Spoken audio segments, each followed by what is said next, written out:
Appendix 2, Before the Face of Antichrist, by Archimandrite Konstantin Zaitsev. Editor's note. The following article was written by a colleague and monastic brother of Archbishop Averky. The author, the late Archimandrite Constantine of Jordanville, was a brilliant thinker who, being fully within the tradition of the Church, was able to see beyond the externals and into the heart of the Orthodox faith, wherein lies its mystical, unseen essence and its living apostolic power. His vision is expressed in these reflections on the end times and on the ways in which true Christianity will manifest itself in the midst of growing apostasy. It is becoming increasingly clear from the perspective of true Christians that the world is leaving Christ and that it is united in this movement, taking with it even those things which are in the various manifestations of Christendom, including orthodoxy, which until now has continuously maintained the original Church of Christ. This is already calling forth certain actions of self-defense on the part of those who want to remain with Christ. But the consciousness of that unity, which disregards all the boundaries that until the present ecumenical period of the history of the Church have been accepted as being absolutely impassable, especially in regard to faithfulness to Christ, however subjectively it might have been understood, has by no means yet defined itself. Christ once spoke perfectly clearly about the character of a similar unity. Before us stand two statements of two completely different hues of meaning. He that is not with me is against me, and he that gathereth not with me scattereth abroad. Matthew chapter 12, verse 30. This is the first. He who does not manifest active solidarity with Christ is not only not Christ's, but is a force already inimical to Christ. But inasmuch as he speaks about the disciples following him, the Lord gave a completely different explanation when they told him that they had forbidden a man who did not associate with them to cast out demons in the name of Christ. Forbid him not, for there is no man which shall do a miracle in my name that can lightly speak evil of me. For he that is not against us is on our part. Mark chapter 9, verses 39 and 40. This is repeated in the Gospel of St. Luke, chapter 9, verse 49 through 50. This is the second statement, according to which service to Christ is by no means limited formally. It can be accepted by Christ in any form, by grace adopted and clothed by him in his power, to one degree or another. Both these sayings of the Lord cannot but have a permanent significance, and, perhaps, it is now that they must be revealed in full measure. At a time when, although in a reverse direction, an atmosphere akin to early Christianity arises. Those who are not actively united with the true Christ, those, by the force of things, turn out to be against him. This is manifest today with an astounding clarity, which takes on an ever-increasing mass character.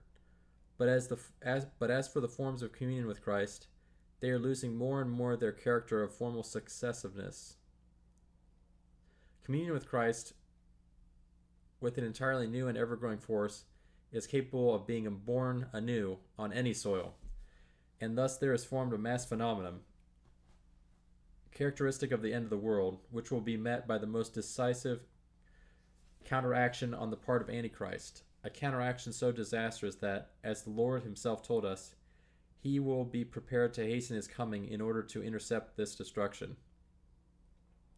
This phenomenon, which will decisively define itself only in the time of the Antichrist, nonetheless can be noted in our times in the natural, mutual attraction to one another of those who want to remain with Christ. Thus there appears a certain contrasting analogy to the ecumenism of Antichrist, in the spiritual kinship of all the appearances of faithfulness to Christ, wherever they may be found, even if in the manifestation of a heterodoxy far from the fullness of truth. Be it the Colossus of Catholicism or some crumb of an ecclesiastical body on the most distant periphery of heterodoxy. If there arises a reaction against the ecumenism of Antichrist in the form of a defense of the minimal bit of the genuine Christ which remains in that ecclesiastical body, then this cannot but arouse sympathy from all the faithful, regardless of the degree to which they are orthodox. And here, of course, is not excluded any formulation of such a unity in faithfulness to Christ. Moreover, if this unity embraces all the faithful, regardless of the fullness of their faithfulness, then does there not quite naturally arise a serving for the general possession of the fullness of truth? And here one saying of Christ attracts special attention, a saying which until the present time remained unrevealed in its concrete content. So often we hear the following words of the Savior in church. I am the door. By me if any man enter in, he shall be saved, and shall go in and out and find pasture. I am the good shepherd, and know my sheep, and am known of mine. And other sheep I have, which are not of this fold. Them also I must bring, and they shall hear my voice, and there shall be one fold and one shepherd. John chapter 10, verses 9 through 16. Is the meaning of that which is proclaimed in these words revealed in what must naturally arise at the present time, under the conditions of the epidemic degeneration in the direction of antichrist of all church denominations, even orthodoxy? All those, each in their own denomination, who courageously remain with Christ, thus separate themselves from their own denomination, which as a whole is joining Antichrist. And is not their mutual drawing together generated into a general preparedness to rise to the level of the fullness of orthodoxy? And in this does there not seem to be realized just what Christ spoke of as the one fold which will arise, uniting around the one shepherd? Thus there appear two conflicting processes which cannot but develop more and more clearly. In the process of the unfolding of apostasy, on the one hand, the appearance within all Christian denominations of a certain kernel of faithful who are prepared to endure all in their faithfulness to their denomination in its original form, not corrupted by the influence of Antichrist. And at the same time the appearance, completely natural, with the drawing together in the name of faithfulness to Christ, of a sympathetic interest in the content of the faith of all the denominations thus drawn together, an interest which will extend just as naturally to the realization of the alienation of all heterodox denominations from the fullness of Christianity, which is presented only in orthodoxy. Thus, two new phenomena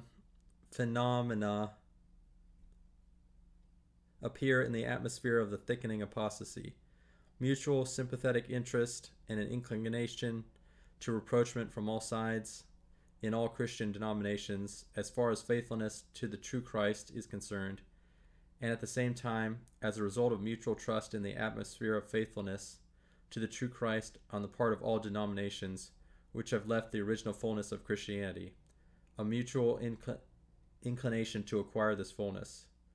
To define the Orthodox point of view more precisely in this process of thickening apostasy, it can be said that all, in the eyes of Orthodoxy, are her own, if only they manifest a faithfulness to even that little bit of genuine Christianity which they receive in their denomination. But, on the part of Orthodoxy, more than ever before, a missionary effort must be directed to these heterodox in the name of forming, before the face of Antichrist, one fold following one shepherd.